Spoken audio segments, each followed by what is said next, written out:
Egyptian god card! Sniper, the Sky Dragon!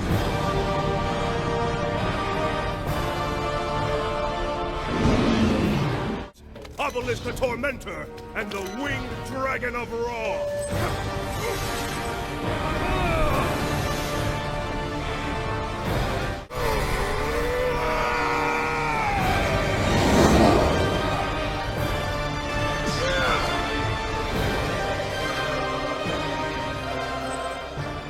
You've allowed me to assemble the 3 strongest and most feared creatures in Duel Monsters, Kaiba.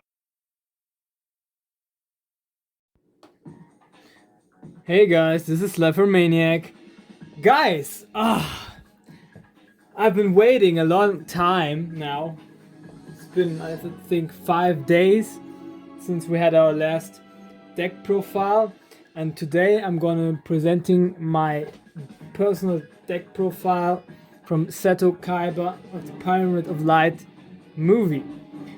Now, I love really building these deck profiles genuinely, but some of them I love building more than others, and we have to admit, and at least I have to admit, that I am looking forward to having built this in the past, and looking forward to do more deck profiles of Seto Kaiba, because he's one of the most, you might say, coolest characters in the whole Duel Monsters arc, at least. And GX we will be talking in later, if it comes to that. So let's just making a little bit of a roundup about a whole situation right there. So Seto Kaiba is mainly focusing on to building up a strategy in order to defeat Yugi slash Atem's 3 Egyptian boss monster cards, which he didn't succeed in doing in Battle City, because this movie is in the timeline right after Battle City. So, like I already mentioned in the previous deck profiles, he challenges Maximilian Pegasus, where he allegedly hopes or thinks that he might find a way to defeat the 3 Egyptian boss monster cards, which he eventually then succeeds, at least getting the cards by defeating Pegasus in the Duelist Kingdom arc, in the Duelist Kingdom, where Pegasus was sitting and having a little bit of sun bath, you might say. And after that, he discovers even 2 cards, at least after his opinion, with which he can defeat Yugi. And then, of course, he lures then Yugi slash Atem to his Kaiba Dome, I think it is. And then, of course, Yugi's spirit is getting sucked into the Anubis triangle. And Atem remains and is dueling ultimately against Kaiba, and Kaiba almost is succeeding in defeating him, but then in turn of events he gets knocked out, and then Anubis, the god of death, is then coming out and dueling then with Atem, which Atem then ultimately defeats. Of course, Anubis is one of the old opponents, of course, of the Pharao, which he couldn't defeat in the past. Let's dive into it. There we go. There's the deck profile of Seto Kaiba. Let's put that away.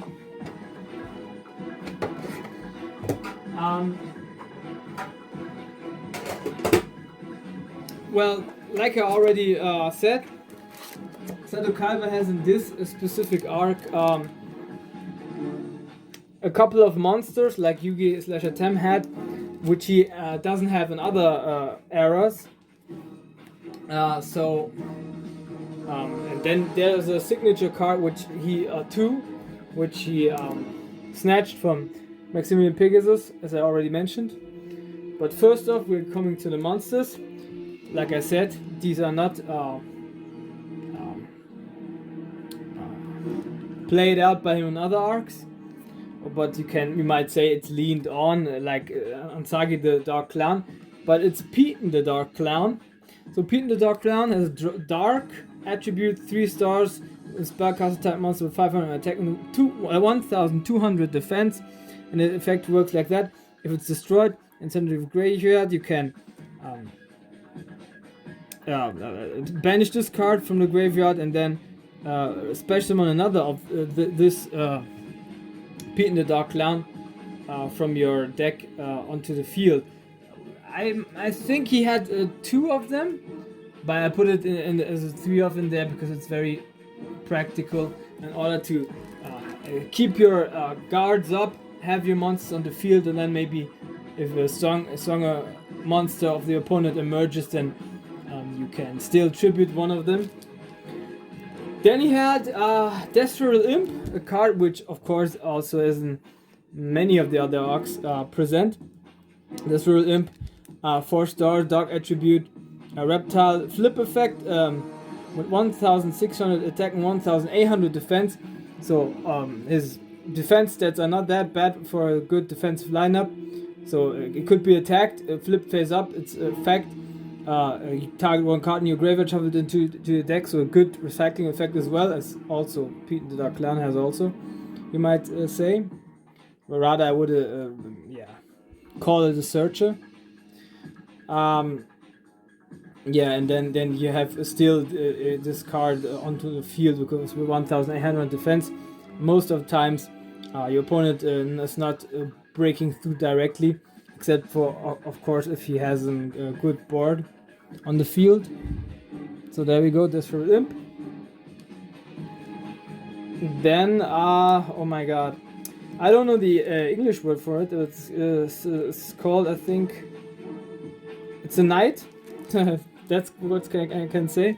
Maybe I'll just look it up in just a second.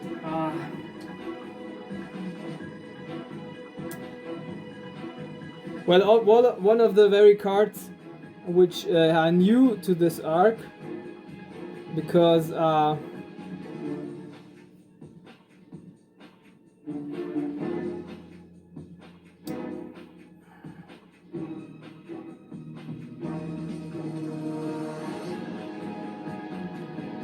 it's one of the very cards that he had in in this very specific arc, and none others. Of course, Familiar Knight, because I was just looking for the adjective. I just forget it because I would call it Known Knight, but yeah, Familiar Knight. Familiar Knight, 3 stars, dark attribute, warrior type monster, 1200 attack, 1400 defense, and if this card is destroyed by battle and brought onto the graveyard, every player can special summon 1 level 4 monster from his hand onto the field. So there we go. You could compare this card a little bit with Blade Knight. I've done my opinion, but the stats from Blade Knight are far more better. Then of course Lord of Dragon, very classic one, 4 stars, dark attribute, a spellcaster type monster, 1200 attack and 1100 defense. Neither player can target dragon monsters on the field with card effects, which we also have in here, of course. Then Seos Kaiser, 4 stars, light attribute, you see Serpent, 1700 attack and 1650 defense. This card effect works like that. This card can be used as a 2 tribute for the tribute summon of a light monster. Of course, this is a reference to Blue Eyes White Dragon. Then you have this Kaiser Seahorse on the field, and then you can tribute it and bring it onto the field. Luster Dragon, which we have in here as a 2-off, a wind type monster, 4 stars dragon. Of course, wind attribute is dragon type. 1900 attack, 1600 defense, so very strong attack stats, and of course our Lord of Dragon is also protecting this one. So there we go, 2 Luster Dragons. Spear Dragon, one of my most favorite dragon type monster back in the day. I did pull this one from the Legacy of Darkness, and I also had it in my main deck. One of my most favorite 4 stars monsters back in the day. It has a piercing battle damage, possibility wind attribute, dragon type, of course, 4 stars, 1900 defense as well, but 0 defense. And if it's attacked, it's put onto the defense mode until your next turn. Then you can switch it back to attack position. And like I said, it has piercing battle damage, so it's very, very cunning sometimes and handy. Like I said, as a 2-off in here. One of the very cards that Seto Kaiba also had more often in his arsenal. Then, of course, X-Head Cannon, light attribute 4 stars, machine type monster, 1800 attack and 1500 defense, along with Z Metal Tank, light attribute 4 stars, machine union type, 1500 attack and 1300 defense, and of course it does have that union effect. Target 1 X-Head Cannon or Y Dragon Head you control, equip this card to that card, or unequip with this card in special summon. Once equipped with this card, gains 600 attack and defense. Also, if the equipped monster would be destroyed by battle or card effect, destroy this card instead. So also a protective option in there, right there. Y Dragon Head, just as mentioned, of course, one of the classic iconic cards which Seto Kaiba possesses in his deck. Light attribute 4 stars, machine onion effect as well, 1500 attack and 1600 defense. And there's also once per turn effect like the other one from the Metal Tank, just with 400 attack and 400 defense. Yeah, and the same protection effect as well. Then further on we have, of course, Force Raider, 4 stars, Dog attribute and Beast Warrior type monster with 1900 attack and 1200 defense. So this deck basically is very good playable in order of good aggression and attack stats.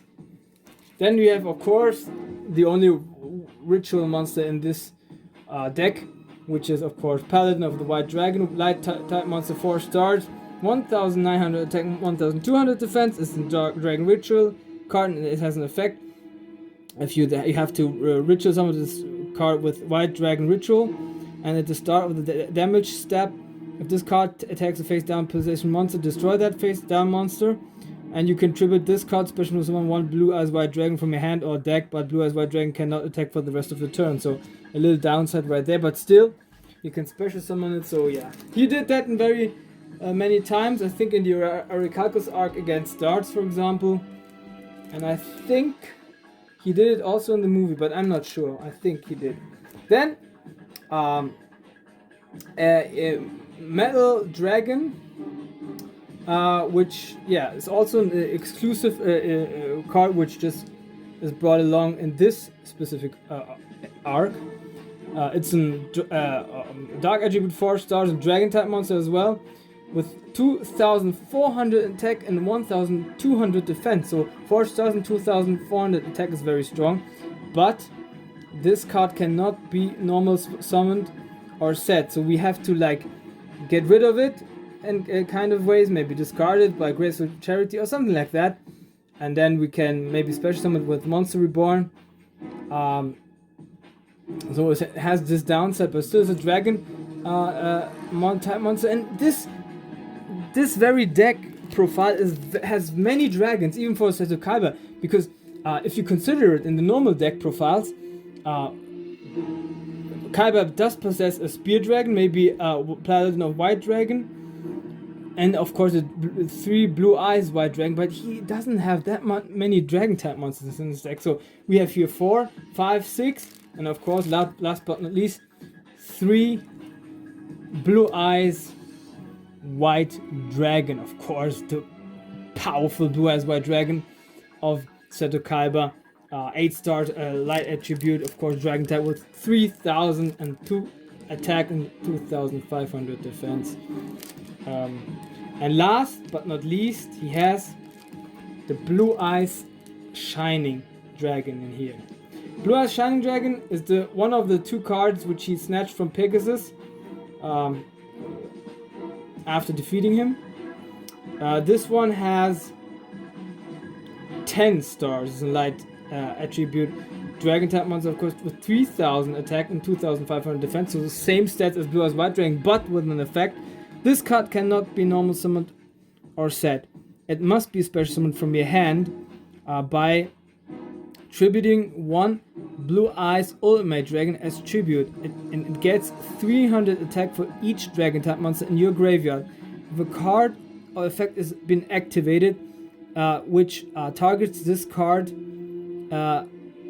you can negate the effect. So we have to have also Ultimate Dragon, which of course is a fusion card that's also in this deck. So it's very difficult to like if you play with this deck to get to this very situation. And I will recommend you, of course, then to have a 3 of polymerization in the deck, but I just put it at just a 1 of in there. Yeah, but that's my recommendation right there. And this is the monster lineup. This is all for his monster lineup, and I think it's very much enough. It's a good deck. It's a good playable monster deck. One of his best that he ever has. And if in the near future I'm coming to turbo deck profiles, or maybe GX Seto Kaiba deck profile, or maybe the ultimate one, I will build the deck very much more practical in order that at least at the GOAT format, as I already always mention, it would be having a good playability. So that's his monster lineup. Up now to his spells.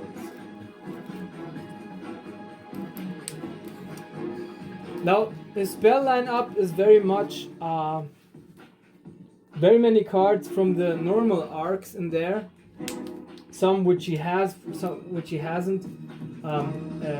If you later coming to the traps, of course I'm still lacking Magical Mirror, and Magical Mirror wasn't played out, but Attack Guidance Armor was played out against Pegasus, but the card is like worth €100, so yeah, it's almost maybe like 70 or 80 bucks.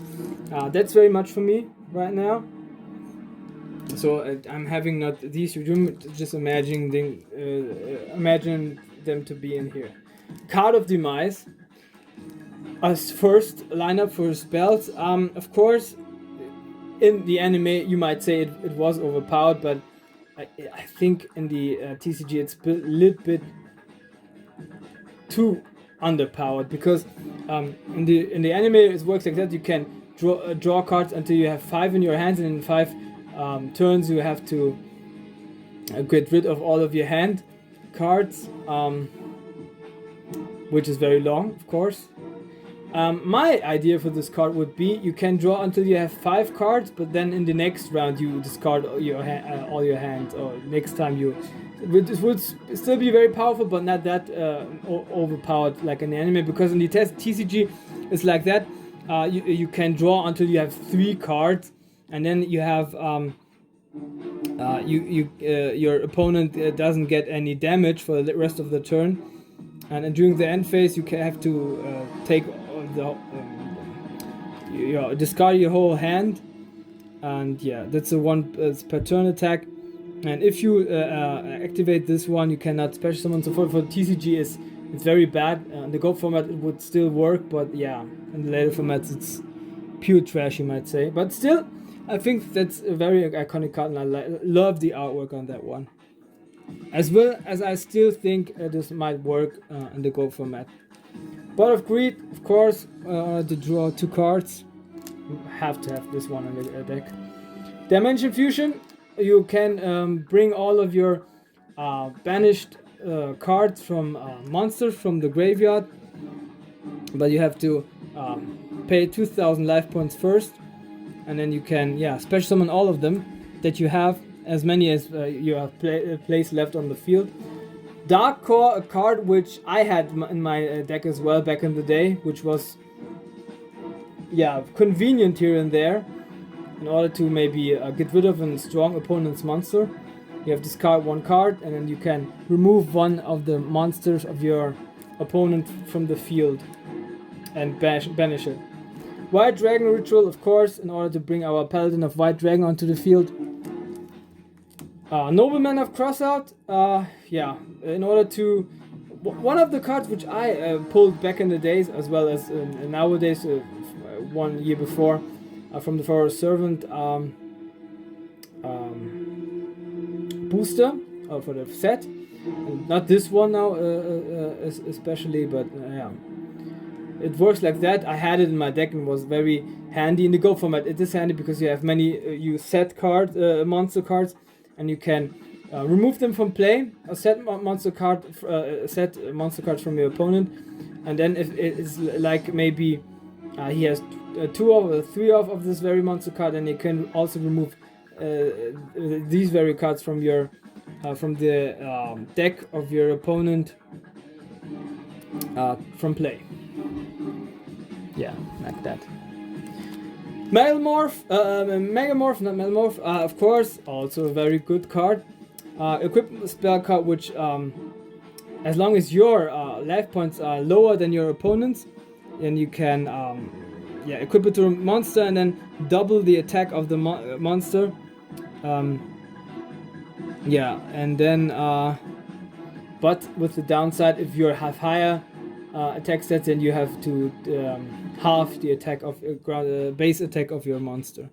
So maybe if you can win this duel with this card, then it's very much tough and practical. But if you can't, then it might get also to the downside there, right there. Diffusion, of course, in order to diffuse your monster cards. We have just 2 fusions in there, so if you like diffuse your XYZ cannon or your Blue Eyes Ultimate Dragon. Flute of the Dragon, summoning of the Flute of the Summoning Dragon. I would also put this one as a 3-of in there, but yeah, we have it just as a 1-of in here because if I would make this deck more playable, I would rather maybe put 2 more Lord of Dragons in there and 2 more Flute of Summoning Dragon as well. Enemy controller, of course, in order to either snatch a monster card from your opponent or to destroy one, because we can.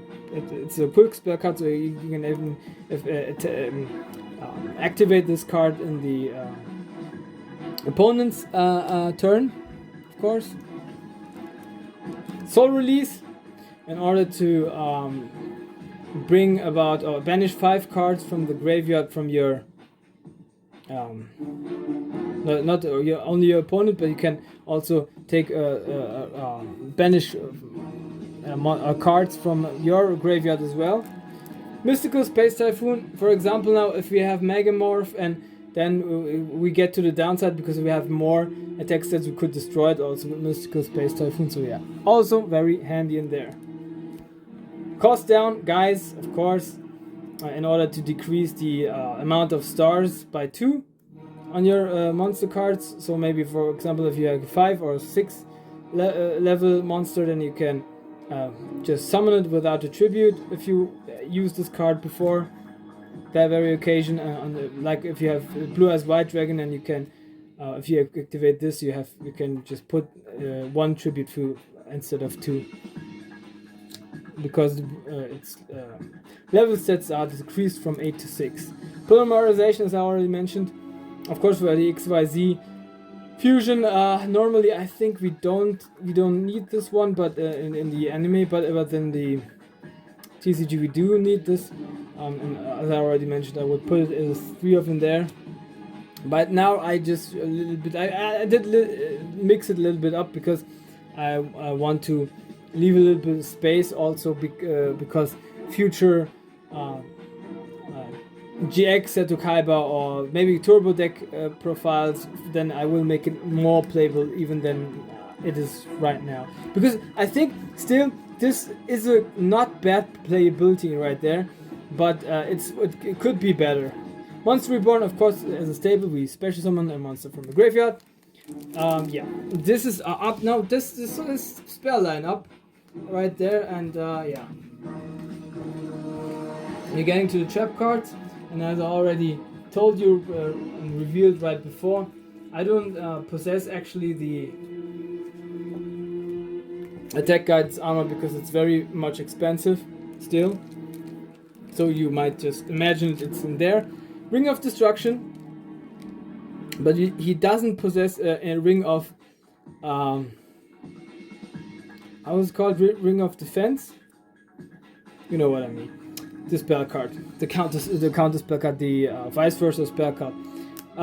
So of course you destroy a monster, and then you, as well as your opponent, gets damage, effect damage equal to the attack stats of the monster. From Pharaoh Guardian. This one I didn't pull. This one I bought. I think it was 1 or 2 years ago. Cloning, still a good effect because you can special summon a token, or if you're with the condition on that, if your opponent flip or normal summons, and you can clone the very monster of your opponent and give this clone a token a equal attack and defense as the target monster. And if the targeted monster it's been destroyed, then this card is also destroyed. It's a little downside right there, but still, just imagine your opponent has a strong monster, then you can back it up with cloning and just equalize your defense, or rather your board with a strong defense. Return of Another Dimension, of course, a little bit like Dimension Fusion. You have to pay half your life points, and then you can special summon as much monsters which were removed from play, and in the end phase, the monsters are back removed from play. So you can bring them back for one turn, and then they are brought back. So it could be a very good trump card right there. Of course, the very iconic the Crush card Virus. In the TCG it doesn't work like it does in the anime, so it's in the TCG it works like you have to tribute one dark monster with 1000 attack or fewer as a tribute. Your opponent doesn't get any damage, and additionally you can take a look at the hand of your opponent and all monsters which he controls, and destroy the monsters which he controls with 1500 attack or more, and then your opponent has to put with 3 monsters with 1500 attack or more and destroy it from his deck or her deck. Yeah, and also of course the monsters with 1500 attack or more which he currently possesses in his or her hand. So still, it's not so strong in the anime. I think most of us would be agree that it was very overpowered. And the TCG is a little bit too weak, but still you can put a little bit damage right there. And then the second key card, which is very, very much essential to this deck in order to defeat your opponent with his 3 Egyptian boss monster cards, which is then of course Yugi / Atem, is the Pyramid of Light. And if its effects work like that, it's of course a continuous trap card. If this face-up card on your side of the field gets removed, you can destroy Andros Sphinx, Teleia Sphinx cards, and on your side of the field, and banish them from the field. But now that's the very interesting fact there is that we doesn't have these 3 Sphinx cards, and Kaiba thought this card would be like being good against working well against the 3 Egyptian boss monster cards, but yeah, I think in the anime it also had the effect to lure the 3. No, it didn't. I don't know how it worked exactly in the anime, but it also worked with the Andros with the Sphinx cards, and this was the very moment that Anubis was emerging onto the battlefield, and Seto Kaiba, I think, like felt unconscious or something like that. So this card was played out from Seto Kaiba, but then Anubis took over. So yeah, he had it, but he still had it in his deck. So right there. This is now his trap lineup. Like I said, attack guidance armor I do not possess, but we do have two remaining fusion cards: XYZ Dragon Cannon, which of course is light attribute, 8 stars, machine type, 2800 attack and 2600 defense, and it's of course fusion summon of X Dragon Cannon, Y Dragon Head, and Z Metal Tank. And the effect is it has to be special summoned from your extra deck by the 3 very cards that I just mentioned, and you have control, but banish it. You don't need any polymerization, and it cannot be special summoned from the graveyard.